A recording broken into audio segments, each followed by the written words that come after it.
Bapak Ibu, saudara-saudara Sobat Messenger, salam sejahtera untuk kita semua. Mengucap syukur pagi hari ini kita boleh bersama-sama mengawali hari kita dengan mendengar suara Tuhan di dalam Bread of Life. Mari kita berdoa terlebih dahulu. Bapa kami dalam surga, sungguh kami mengucap syukur. Kau Allah yang setia, yang memelihara, menuntun, memimpin langkah kehidupan kami setiap hari, dan pagi hari ini Engkau karuniakan kepada kami semua, Sobat Messenger, dengan kehidupan yang baru, anugerah rahmat yang baru. Berkati kami semua yang akan belajar kebenaran firman Tuhan. Roh Kudus memberikan pengertian, sehingga setiap firman Tuhan yang kami baca, kami renungkan dalam Bread of Life pagi hari ini, sungguh dapat menyegarkan jiwa kami, meneguhkan iman kami, dan mengenyangkan akan segala jiwa kami akan kasih Kristus. Di dalam nama Tuhan Yesus kami berdoa. Amin. Bagian firman Tuhan jadi perenungan kita pada pagi hari ini, Bapak Ibu, saudara-saudara Sobat Messenger, diambil dari Mazmur 119. Mazmur 119 ayat ke-25 hingga ke-32.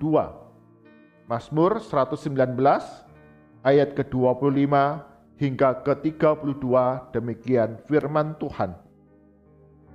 Jiwaku melekat kepada debu, hidupkanlah aku sesuai dengan firman-Mu. Jalan-jalan hidupku telah aku ceritakan, dan Engkau menjawab aku.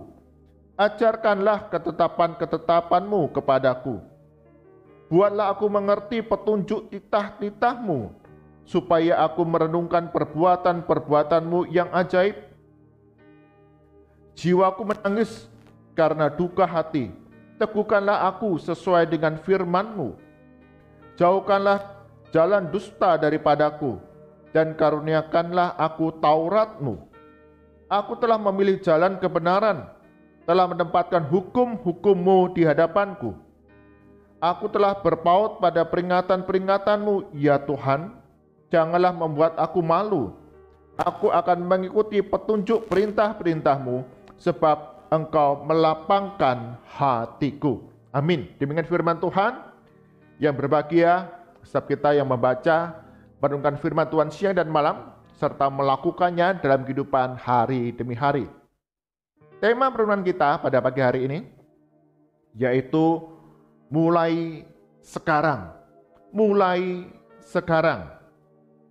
Bapak Ibu, saudara-saudara Sobat Messenger, ada banyak orang ketika di awal tahun yang baru, mereka membuat resolusi, mereka membuat rencana, mereka membuat ketetapan-ketetapan yang akan dilakukan sepanjang tahun ini. Mereka merancangkan, membuat resolusi untuk mencapai satu tujuan yang baik, untuk membentuk satu kehidupan yang lebih baik, ingin mencapai satu cita-cita yang sudah diidam-idamkan, diimpikan selama ini. Dan sebagian orang membuat resolusi dengan tujuan untuk mengubah kebiasaan-kebiasaan lama dengan perilaku-perilaku yang baik, yang mendatangkan pemulihan kesehatan, yang mendatangkan kebaikan bagi tubuh, mendatangkan kesegaran bagi jiwa. Contohnya, ada seseorang ketika awal tahun, dia membuat resolusi. Aku tahun ini akan melakukan diet karena tubuhku sudah semakin besar dan berat. Aku akan mengurangi makanan yang mengandung kalori yang tinggi, mengurangi makan nasi, mengurangi makan daging, dan lebih banyak memakan sayur-sayuran. Resolusi, ketetapan mengubah kebiasaan yang lama dengan perilaku yang baru untuk dapat mencapai kesehatan yang lebih baik lagi. Tapi kita melihat banyak orang yang mengambil resolusi, mengambil ketetapan, membuat rencana, itu hanya dapat berjalan beberapa saat saja, beberapa waktu saja, dan kemudian melupakannya. Seperti tadi orang yang ingin melakukan diet. Ada seorang gadis bernama Lo Xin-Xin juga melakukan hal yang sama. Di awal tahun baru ini aku mau membuat resolusi melakukan diet. Dengan mengurangi makan nasi, makan daging, memperbanyak makan sayuran. Tetapi setiap hari karena dia tinggal di asrama universitas, asrama kampus, maka dia selalu makan bersama-sama dengan teman-temannya di kantin. Dan ketika betul hidangan yang dia pilih, itu dia mengurangi nasi, mengurangi daging, lebih banyak sayur. Tetapi ketika dia melihat di teman sebelahnya ada nasi, ada daging, dia tergoda untuk kemudian mengambil apa yang dimakan temannya. Mengambil daging dari temannya, mengambil nasi dari temannya. Dan ketika temannya mengatakan, "Loh, kamu kan diet." Besok aja deh dietnya. Dimulai besok saja.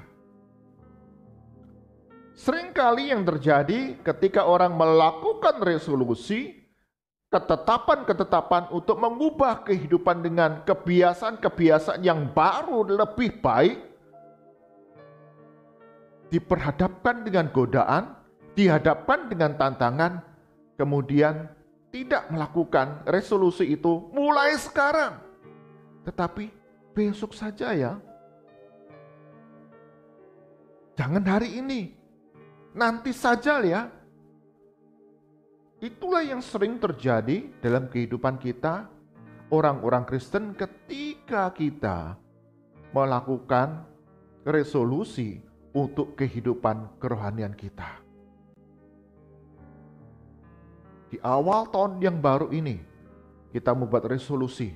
Aku mau membaca Alkitab setiap hari. Aku mau berdoa pagi bersateduh setiap hari. Itu adalah baik. Karena itu akan mendorong kita untuk terus memiliki relasi yang dekat dengan Tuhan. Yang akan terus menolong, membantu kita, menuntun kita dalam berbagai peristiwa kehidupan yang akan kita jalani. Bapak, Ibu, Saudara-saudara, Sobat Messenger, bagian firman Tuhan yang kita baca, pemazmur menyadari bahwa dalam kehidupan yang dijalaninya akan ada banyak tantangan, ada banyak godaan, ada banyak kesulitan, pergumulan, kedukaan, kesedihan yang akan dia alami. Pemazmur menyadari akan kelemahannya, keberdosaannya. Kita dapat lihat di dalam beberapa kalimat yang diucapkan. Jiwaku melekat kepada debu, menyadari akan kelemahan di dalam dirinya dan membutuhkan pertolongan kekuatan dari Tuhan. Kemudian dikatakan di sana, jiwaku menangis karena duka hati. Ada masa-masa dalam kehidupan yang kita jalani, terlebih apa yang sudah kita lalui di tahun yang lalu 2021. Ada kesedihan, ada kedukaan yang mendalam yang kita alami. Yang acap kali kita perlu pertolongan daripada Tuhan, penghiburan daripada Tuhan, untuk kita dimampukan melangkah terus menjalani hari-hari kita. Kemudian dikatakan, jauhkanlah jalan dusta daripadaku. Godaan dosa itu selalu hadir dalam kehidupan kita orang-orang percaya. Dan tidak mungkin dengan kekuatan kita sendiri kita mampu mengalahkan dosa. Kita sanggup mengalahkan godaan iblis. Kemudian dikatakan di sana, janganlah membuat aku malu. Menyadarkan dalam kehidupan kita, setiap tantangan pergumulan yang kita hadapi, kita disadarkan kita punya Tuhan yang mengasihi kita,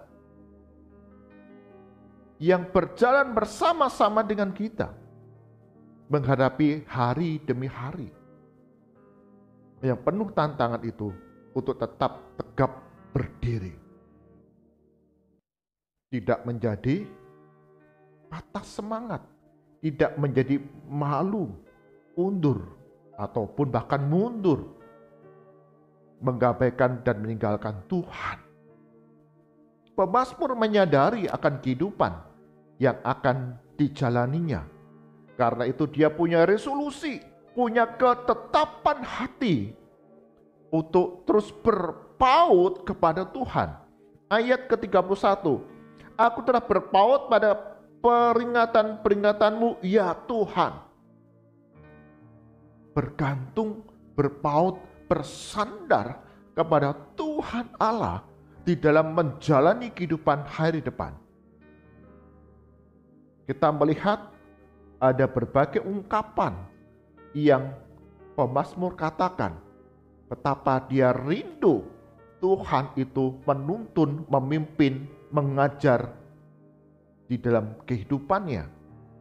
Dikatakan di sana, firman-Mu, ketetapan-ketetapanmu, titah-titahmu, perbuatan-perbuatanmu yang ajaib, Tauratmu, hukummu, peringatanmu, perintah-perintahmu, petunjukmu, menunjukkan kepada kita semua bahwa pemazmur mengatakan, mulai sekarang aku mau dan sudah berpaut kepada Tuhan. Sehingga setiap hari jalan-jalan yang akan aku hadapi dalam hidup ini, aku melakukan kehendak Tuhan. Aku bergantung kepada kehendak Tuhan. Dan aku selalu mau mencari dan melakukan kehendak Tuhan. Bapak Ibu, saudara-saudara sobat messenger, adalah baik setiap hari kita mengevaluasi diri kita.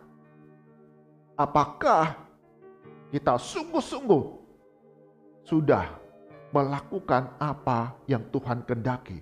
Apakah aku sudah melakukan resolusi yang sudah aku canangkan di awal tahun untuk hidup setia kepada Tuhan? Sebagai contoh, misalnya tahun ini kita akan membuat resolusi, aku akan membaca Alkitab setiap hari, bersaat teduh setiap hari, karena aku menyadari bahwa selama ini ataupun di tahun yang lalu aku lemah beberapa kali tidak membaca Alkitab, tidak bersaat teduh. Tahun ini, mulai sekarang, aku mau lebih rajin untuk membaca Alkitab dan bersaat teduh, agar kehidupanku setiap hari dihiburkan, ditolong, dikuatkan, diteguhkan oleh firman Tuhan. Dan apa yang aku lakukan itu sesuai dengan kehendak Tuhan. Ketika kita membuat resolusi seperti ini, Bapak Ibu, saudara-saudara sobat messenger, mintalah pertolongan dari Roh Kudus untuk memampukan kita menjalani kehidupan hari demi hari sesuai dengan apa yang menjadi resolusi atau ketetapan kita.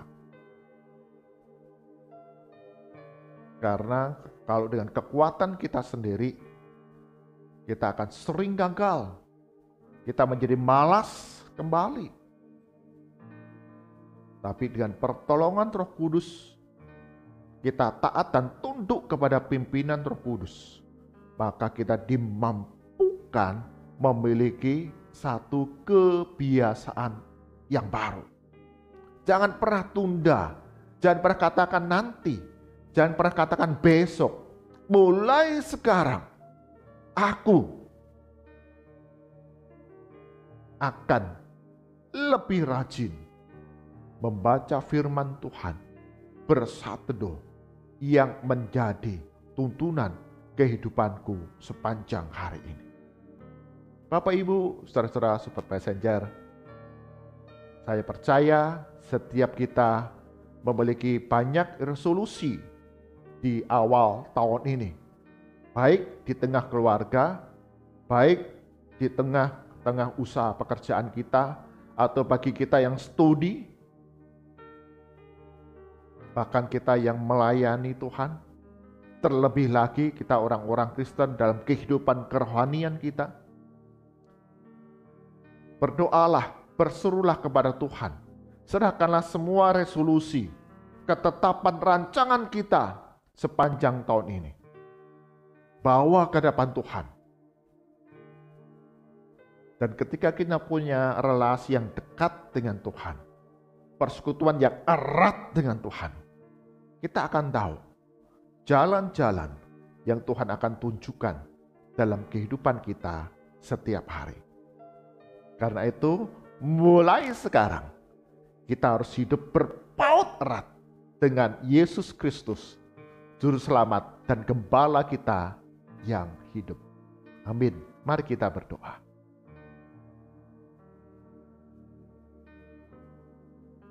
Tuhan Yesus, kami menyadari resolusi-resolusi yang kami buat, rancangan ketetapan yang kami inginkan, impikan, acap kali tidak dapat kami wujudkan, kami nyatakan karena kelemahan, kekurangan, kegagalan kami sendiri. Kami melupakan Tuhan, kami tidak berpaut erat dengan Tuhan. Tuhan ampuni. Dan memasuki tahun yang baru, kami semua Bapak Ibu Saudara Sobat Messenger ataupun yang beribadah bersama-sama pagi hari ini, kami membuat resolusi, kami membuat rencana, kami membuat ketetapan bagi kehidupan pertumbuhan rohani kami. Berkati kami semua ya Tuhan. Resolusi-resolusi yang kami buat, Tuhan tolong, Roh Kudus berikan pertolongan kepada kami untuk kami dapat melakukan kebiasaan-kebiasaan yang baru, yang baik bagi pertumbuhan rohani kami setiap hari. Kami berdoa ya Tuhan untuk setiap kami yang beribadah pagi hari ini. Kami menyerahkan untuk setiap pekerjaan kami, usaha kami, bahkan anak-anak kami memulai masuk sekolah kembali. Bagi mereka yang menjalankan pembelajaran secara tatap muka ataupun mereka yang mengadakan pembelajaran secara daring, semua akan dimulai. Tuhan Yesus memberikan pertolongan, hikmat dan semangat yang baru bagi anak cucu kami dalam menjalani pembelajaran di semester yang baru ini. Berkati sehingga anak cucu kami mereka terus hidup di dalam kasih karunia Tuhan. Kami berdoa bagi kami yang sakit, yang lemah tubuh, dalam nama Tuhan Yesus. Kau sembuhkan, Kau pulihkan. Bagi kami yang mengalami pergumulan dan beban yang berat, Tuhan Yesus berikan hikmat jalan keluar serta pertolongan daripadamu. Ketika kami setia melakukan apa yang di bagian kami, Tuhan Yesus memberikan pemulihan, pertolongan kepada kami. Bagi kami yang berduka, yang bersedih, yang kesepian, Tuhan Yesus berikan penghiburan yang sejati melalui puji-pujian rohani yang dapat kami dengar, yang kami baca, yang kami renungkan, dan Roh Kudus senantiasa menyertai langkah kehidupan kami setiap hari. Kami berdoa untuk keluarga-keluarga Sobat Messenger, ikat kami dengan kasih satu dengan anggota keluarga yang lain untuk saling mengasihi, saling mendukung, saling menghiburkan, sehingga di tengah segala perkara yang kami hadapi, kami tetap melihat Tuhan Yesus campur tangan bekerja di tengah-tengah keluarga kami. Berdoa untuk gereja-gereja Tuhan di tahun yang baru, ada resolusi, ada visi, ada misi, ada tujuan yang sudah ditetapkan di gereja-gereja Tuhan masing-masing. Tuhan berikan kesatuan hati untuk segenap hamba Tuhan, majelis jemaat, beserta dengan pengurus jemaat sekalian, untuk bersatu, melayani Tuhan, mengasihi sesama, dan melayankan banyak ibadah, banyak pelayanan kasih, bahkan pemberitaan Injil yang membawa jiwa-jiwa baru bagi Yesus Kristus. Tuhan cukupkan akan berbagai kegiatan yang dilaksanakan oleh gereja-gereja Tuhan ini melalui dukungan anak-anak Tuhan yang penuh kasih setia. Tuhan berkati sehingga gereja-gereja Tuhan di dalam mengerjakan pelayanan sesuai dengan karunia-karunia rohani setiap anggotanya, Tuhan Yesus akan membuat pertumbuhan dan perkembangan. Berdoa bagi bangsa dan negara kami Indonesia. Terus kami berdoa untuk seluruh wilayah di Indonesia. Tuhan Yesus lindungi di tengah cuaca yang tidak menentu. Berbagai daerah mengalami bencana alam. Tuhan menolong untuk aparat pemerintah beserta dengan masyarakat bahu-membahu untuk menolong, memberikan rehabilitasi, pemulihan, bantuan secara tepat dan tepat, sehingga di tengah-tengah kesulitan yang dialami, mereka dapat melihat akan kasih saudara sebangsa setanah air. Meski kami beragam, berbeda satu dengan yang lain, tapi kami saling mengasihi di dalam kasih satu Indonesia. Berkati bagi pemerintah dalam menjalankan pembangunan dan bantuan-bantuan bagi masyarakat yang mengalami kesusahan. Tuhan Yesus akan campur tangan di dalamnya, sehingga negara kami Indonesia ini mengalami damai sejahtera di tengah masyarakat. Mari angkatan kita, arahkan hati kita kepada Tuhan dan kita terima berkat daripadanya. Kasih karunia dan damai sejahtera dari Tuhan kita Yesus Kristus, pemeliharaan yang sempurna dari Allah Bapa, serta persekutuan penghiburan dari Roh Kudus, senantiasa menyertai langkah kehidupan kita hari demi hari. Hidup mengandalkan Tuhan Yesus sebagai penuntun jalan kehidupan kita dari sekarang sampai selama-lamanya. Amin. Bapak, Ibu, saudara, Sobat Messenger, jangan pernah tunda untuk kita membangun satu kehidupan rohani yang lebih baik. Mulailah sekarang dan minta pertolongan dari Roh Kudus untuk menolong kita menjalani hari demi hari untuk terus berpaut kepada Yesus Kristus, Juru Selamat dan Gembala kita yang hidup. Tuhan Yesus berkati kita semua. Amin.